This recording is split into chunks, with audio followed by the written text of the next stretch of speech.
Hello everyone. Today we will see the recap of the movie The Marvels. Are you ready? Without further ado, let's get started. The movie begins with Dar-benn, who is the new leader of the Kree. She manages to find half of the quantum bands. Dar-benn wants to harness the power of the quantum band, so she combines it with her staff, called the Universal Weapon, to destroy a jump point in space. Kamala is at home, comfortable, drawing pictures of superheroes, imagining that she is cooperating with the famous Captain Marvel, when suddenly her bracelet lights up and from one moment to the next she disappears. Minutes before what happened to Kamala, we see Nick Fury now on the SABER space station, organizing peace talks between the Kree and the Skrulls. He calls Carol and Monica Rambeau to investigate the jump point anomaly near the SABER station. When Monica touches the jump point, she, Carol and Kamala change places by teleportation. Carol ends up at Kamala's house, Monica ends up at the place where Carol was investigating, and Kamala took Monica's place in space, being seen by Nick Fury. Shortly after, Carol switches places with Monica, and that's how one of the Kree tells her that Dar-benn is in Tarnax, where Carol quickly arrives at Tarnax. Meanwhile, we see Dar-benn, who is in a meeting with the Emperor of the Skrulls, leader of the foreign colony that inhabits Tarnax. The reason is because the Kree planet is dying, so they want to negotiate a peace treaty. One of the Kree finds Carol, but the constant switching between them causes the three to fight the Kree.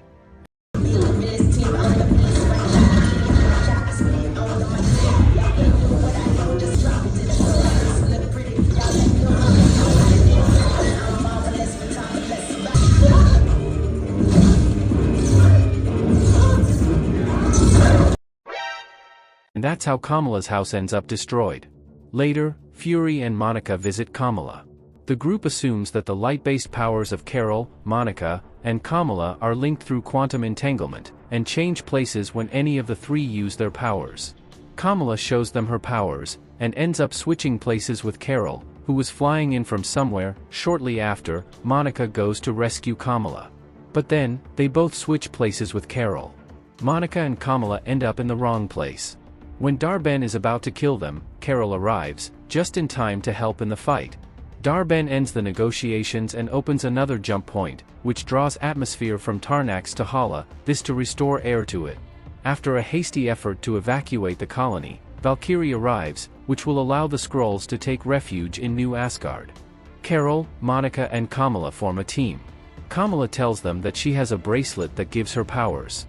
Carol informs the others about the legend that quantum bands were used to create the jump point transport network, and this is how the three became intertwined due to their mutual contact with their energies, and when Dar-benn interrupted her, her repeated breaking of jump points causes increasing damage, and instability in the network endangering the universe. In short, if Dar-benn is not stopped, the universe may be destroyed. After seeing his memories, they come to the conclusion that Dar-benn is visiting planets, which meant something to Carol, and is destroying them and stealing resources for his planet.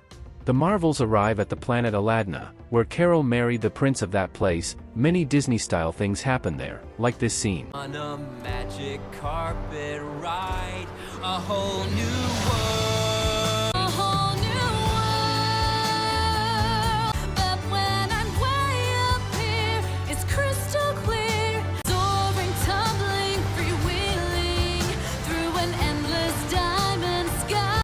At that moment Dar-benn arrives, where she opens a jump point, to extract water from the ocean towards Hala, and despite the Marvels' attempt to stop her, they have a terrible organization and end up fleeing to save their lives, but thus preventing the destruction of that planet. Meanwhile, at the SABER station, several Flurkin begin to be born. And because several missiles are going to hit the SABER station, they need to evacuate, so they use the Flurkin to save space and thus be able to evacuate everyone. Dar-benn's final plan is to steal the Earth's sun, to fully restore Hala's. The Marvels fight and subdue Dar-benn. They try to convince her that Carol can restore her son, but she betrays them and steals Kamala's bracelet, and now with both bracelets, she manages to open a hole in space to absorb the sun, but the effort to do so ends up destroying it and leaving an opening to another universe. Kamala wears both bracelets and together with Carol they use her combined powers to energize Monica, allowing them to close the hole from the other side, although this would mean that Monica would not be able to return, leaving her stranded in the process. Later, Carol flies to Hala's sun, and uses her powers to restore it. The short-lived team of the Marvels inspires Kamala to look for heroes to form a new group, meeting Kate Bishop at that time. In the post-credits scene, Monica wakes up on a stretcher in an alternate universe, where she is greeted by her mother Maria Rambeau, but since she is in another universe, she does not recognize her.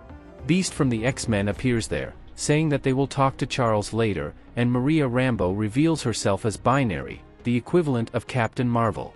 Without further ado, make sure you are subscribed to continue receiving summaries of new release movies. Without further ado, that was all from me.